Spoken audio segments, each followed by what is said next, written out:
Welcome to another episode of Core Reviews. My name's Legacy. And I'm Max. I'm Bobby. I'm Jay. All right, so here we are with this month's movie review, and we are doing a movie that I've pronounced pretty much every time wrong.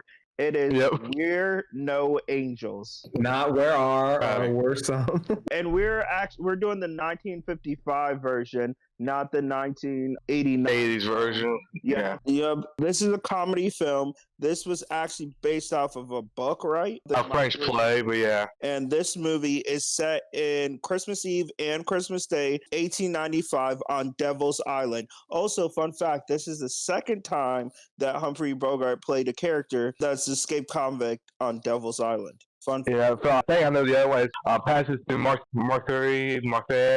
Yeah, Marseille. How you pronounce that French thing? Yeah, Marseille. Yeah. And no, I didn't just know that because I was looking at IMDb and it said that. And that was one of the first things of trivia. You know it. Don't be modest. Actually, I own that movie as well. You know I'm a true Bogart stan. Mm-hmm. You know I'm still true Bogart stan. So I think you like him more than anybody else I know. Oh, of course. I'm his biggest fan. He's one of my favorites. He's seen all of his movies too. Oh yeah, you bet you have. Yep. How's that feel, Bobby, that he's stealing all your thunder? See what I did there? Yeah, that's fine. As long as you appreciate the art of his great acting, But back to review, I would say for a Christmas movie, this pretty much to me didn't feel like Christmas at all because that wasn't a major point of the movie. I would agree. Background. I would agree. Yeah. Like a lot of the movies back then that were made like this, White Christmas. Christmas is more of a backdrop. Yeah. That's one thing you will know. Like in older movies, Christmas is more of a backdrop. Like still claims it's a Christmas. It's a Wonderful Life. Barely has Christmas in it, but it has a lot of tropes and stuff.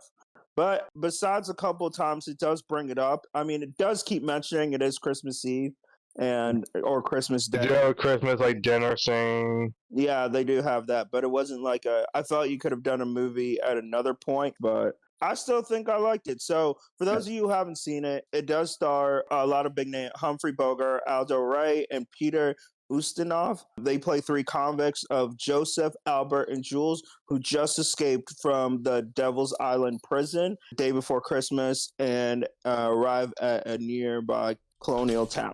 With their snake Adolf. Yes, with their snake Adolf. That really did age well. So Humphrey Bogart plays Joseph, who is a swindler, as it best describes him. He got in trouble because he swindled, what was it, 9 million?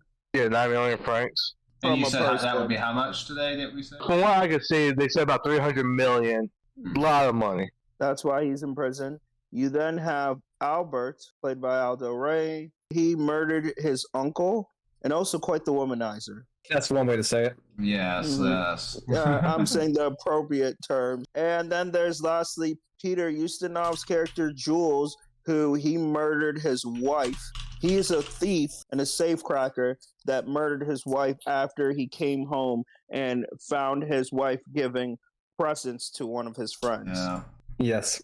Presents. Make that what you will. Yeah, so they just escaped and they're trying to get off the island to the boat to go back to France. And they meet a store manager by Felix Ducotel. Probably butchered that. Oh, but I couldn't do it better. Yeah, don't ask me.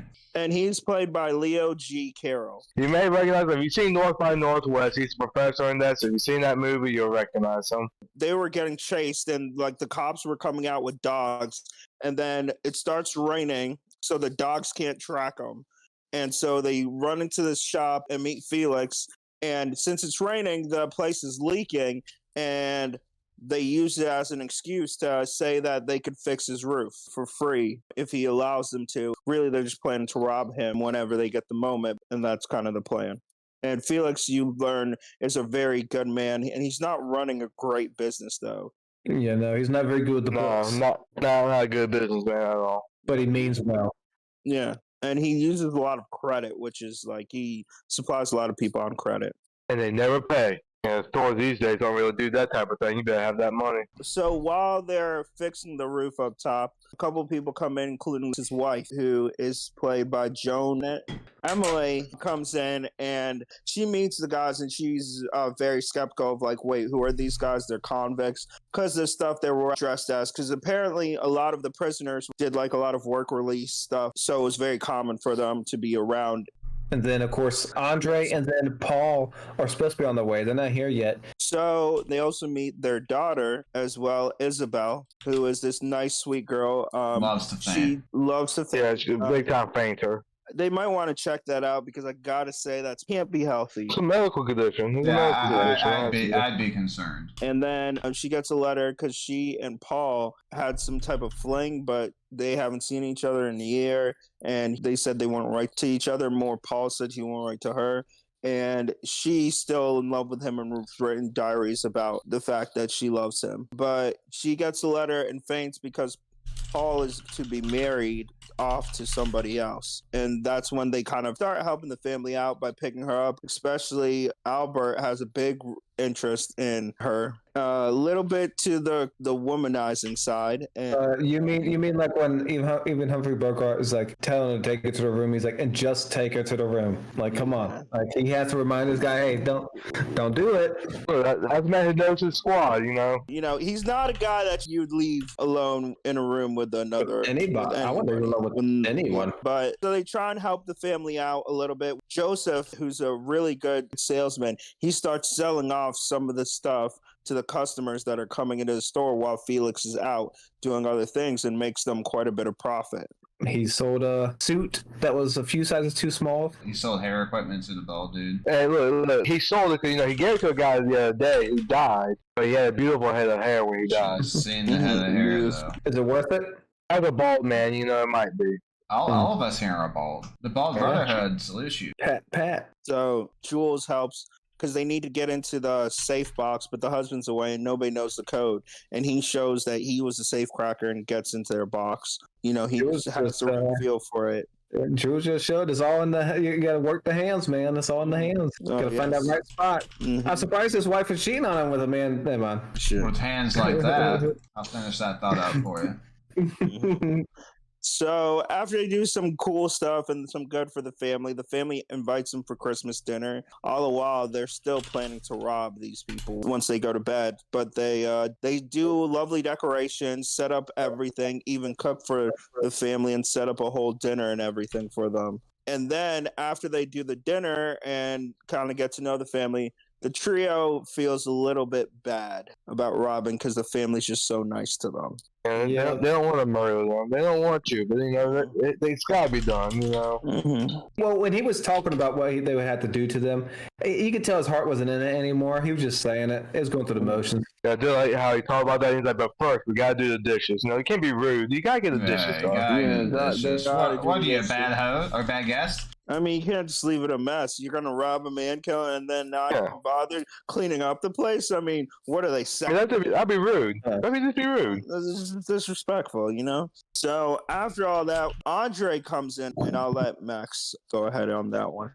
Andre is walking scum. He is horrible. Everything he said was seething. He wanted to cut you straight to the quick right away. He didn't say one nice thing. Did he say anything nice? No.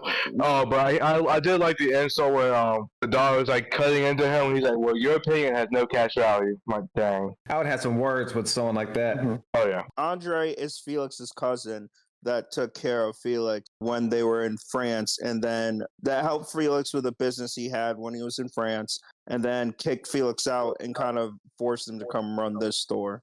And Paul's his nephew. To tell you how terrible this person is, Andre is, when what happens to him happens, I'll wait for Phil to tell what happens. Nobody is sad about it. His cousin couldn't be more thrilled. Mm-hmm. All right. So what happens is Andre's also there to check inventory and to see how the business that Felix is running is going, and which is not well. But Joseph lies when Andre asks, how is the profits from the last 2 years? Joseph lies about how much they've made, and he's gonna fix the books to make it look like they've made profit so that Andre doesn't catch him, and because he doesn't want Felix to be kicked out and be left homeless. And they've all realized Andre's a jerk. You know, they don't like that man. So when they're trying to fix the books, they kind of are caught, and Andre comes out while they're trying to fix the books and grabs the books from them. And they try and make up, oh, but we have to add stuff to it. And he's like, no, don't worry about it. And Andre's going to make Felix work on Christmas, early on Christmas, to go do inventory. And he's going to wake up early at 7. So the guys also try and help Isabel before they leave, because they've kind of already know Paul's a jerk and is not a great guy. But they want Isabel to realize he's not a great guy and that she shouldn't be in love with him because he's a waste of her time and he's not worthy of her. What I liked was how he made it clear to his uncle that he didn't want to have anything to do with her. So he's not interested in her. But yet when they get set up in the garden area, he looks a little into it after a little bit. He's just that good at A acting. little persuasion. He's over there like, you know, I ain't married yet. I'm not promised yet. He's thinking his night's getting a lot more interesting. He wants it. They get cut off because Andre wakes up again and he sees them and he tells them to separate because he doesn't want her to be with him because she's just after Paul's money, his inheritance. And of course she's not, but Andre's a douchebag, so that's what he thinks. So then they scurry off and everyone goes back to bed. And then that's when the third act kicks in with cousin Andre taking property from these lovely people. He wouldn't even listen to them. They told him what was in the cage, and he didn't want to listen. They tried. Well, can we talk, first of all, before that whole deal happens, they talk about how they would kill him. How should they do it? Then they have that court scene. Yep. Even Andre's own lawyer said, yes, my client knows he must be executed. Think about how. How? That line is just pure gold. Like this dude's saying his client, yeah, my client admits it. He should die. He admits it. And this is the first thing I've ever seen of Peter Ustinov. His delivery was perfect during it. It was hilarious. Yep. So then they eventually come to the plan that they'll let the snake do it, right? That was the plan? Yeah. Mm-hmm. Yep. But luck would have it, Andre wakes up yet again. This man said he was tired, but he's been waking up all night. He's just so angry about everything. He just can't sleep. Exactly. He's tossing and turning. No. They weren't going to initially let the snake do it, but they didn't want to do it because it would look bad on the Ducatel, whatever they The owners of the shop. It would look bad on them. They didn't decide they don't want to do it, but luck is on their side. Andre wakes up. He comes out, he sees that the snake is in this cage thing. So he sees that they're criminals. He takes it because they must have stolen this. He goes into his room. They wait a little bit to check on him. The three guys kind of wait. He's like, should we go in there and tell them that the snake's don't touch the snake? He's like, someone should rush in and tell them. No rushing. There's no rushing at all. No. They take the time to get up, get some cards, cut cards, see who goes. He walks over to the door. He says, "What should I tell him?" And then the other guy goes on a long spiel of what he should say. And then Humphrey Bogart, he drew he got the low card, so he has to go check on him. The snake killed him. He comes back out and says, "You didn't tell him." So he knows. Got him. So he's dead, which is good. But what do they do next is, one, they got to figure out who's going to find him, but also the will. They write a will and fake a will that was, who was it going to leave the stuff to? He's going to leave it to the uncle and the... Yeah, he said to him equally. But when they're waiting, everyone they run into, they want them to be the one to check the room, so that way they can see them. But everyone they ask or try to manipulate to go in there, they just like, no, I don't want to go in there. I don't want to check on him. Yeah, let him sleep. Yep. Each time they're like, oh, great, this person could go. So after asking pretty much everybody, they end up getting Paul to go in there to check on him, and Paul's very distraught. Very distraught. So sad. But yes, he proclaims that Uncle Andre is dead. Everyone's sad. Everybody's like, he deserved it. I believe the retort when the cousin finds out, they tell him he's dead. I believe he says, "Oh, how considerate of him," or something like that. Yeah, he did. Let me get like the doctor look. I don't believe it. Yeah, like we gotta check. But also, they were making jokes about going in there. They're like, "Oh no, he's like dead asleep or something." Like they keep hinting he's dead when they're telling people to go in there. We're lucky no one caught it. Went over their heads. I mean, they were obvious.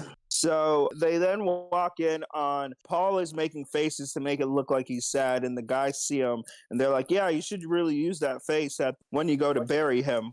And also they're trying to make sure he sees the will, so they grab his crocodile bag and bring it there so that they can see the will. They leave Paul alone with the will, and he burns it because he's the closest relative and he wants it all and he doesn't want to split it. Paul's not an honorable man, so he's not going to honor the will. He's a douchebag just like Andre. Eventually, Paul goes out of the room because he did it, when he was away from everyone. He comes out and proclaims that, or says he has to leave, and they keep asking Paul, hey, did you see the will? He said, yeah, I didn't see no will. There's no will. I checked everything. There's nothing in here. Then they know that Paul must have burned it or did something with it. Then they start planning on how they would have to kill him, or they wanted to, but then they let him go. And then he goes to Andre's room, and then he found a surprise. Yeah, hey, man, Adolf, man, could be star of the movie. I mean, he knocked both of them out. He said, "Boys, clean operation. They'll never suspect a thing." Mm-hmm. So Paul goes in there and comes back out, says, hey, do you all know about snakes? And that's when they realize, oh my gosh, the one place we didn't look was Andre, and the snake was in Andre's pocket. And then they start kind of laughing about it because they're like, well, Paul's dead. Before we get in that, can we say how Paul of it is to run his pockets after he finds his uncle dead because he wants whatever else. That's so Paul. Oh, what a jerk. Yeah, seriously. Just take from an old man. Just desserts, man. Mm-hmm.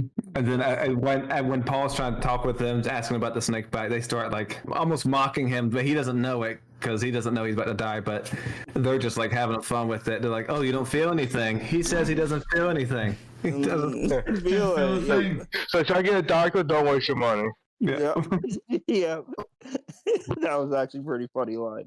So they get him ready to die, and so he passes away, and now they got Paul dead. And so they put him over into the garden, in that garden area. But Joseph doesn't want to leave till they break the news to Isabel because she's in love. She doesn't know that Paul or Andre are dead, but also they need somebody to find Paul. So they use Isabel. They break the news to Isabel. Then they let her go off, and she's the one who is going to find Paul. So their plan worked. I mean, these three criminals, man, they sure clean up this place real good. Smooth operation, getting rid of the 2 bad eggs. Gave it to Felix. Now he's pretty much the only one. He gets all of it now. I mean, doesn't even have to split tie it. this thing up nicely. But there's still one last problem. Isabel needs a good man. And then in comes this gentleman they met in earlier from the beginning of the film that was a doctor that just came in and was being quarantined. He comes in because he hears somebody had passed away. And at the time, they're like, ooh, this guy would be a great chap. He comes in, he sees Isabel, and they sparks are flying, buddy. So everything kind of wraps up beautifully. They clean themselves off and they're ready to leave right when they run into Emily and Felix again and say everything's wrapped up. Yeah, they head off to go sneak off and to leave. When they all start talking about how nice prison was, how prison wasn't so bad. I mean, it must not be because they seemed to like it at the end. It's like, let's go back and honestly finish our sentences and all that.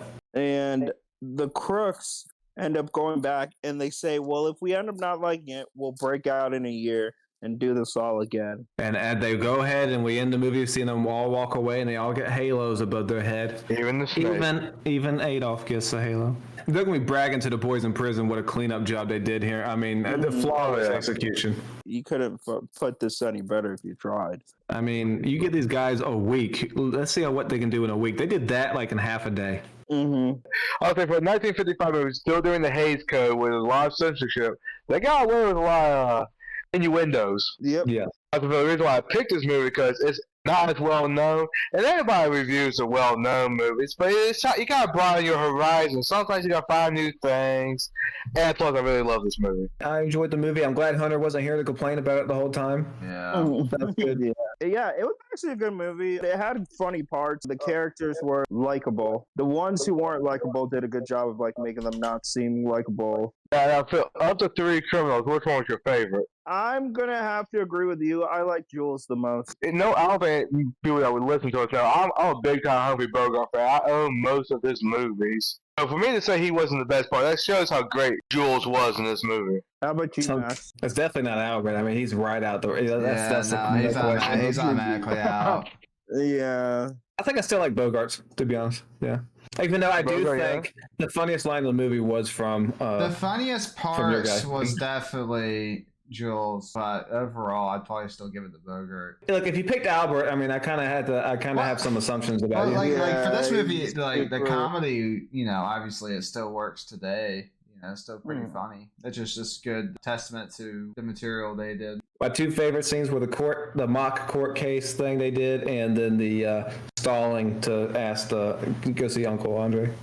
Yeah, the second half of the movie was quite good. The first half, was they're set. First half was all set up. First half was like all set up. Yeah. All right. So on a scale of 1 to 10, what's our rating? Let's see. I mean, I feel like I rate every movie this, but I'll probably say about an 8. Like 7.5. Well, again, I'm very biased. In fact, if you read my book, Top 25 Christmas Movies of All Time, you'll see how highly I rate this.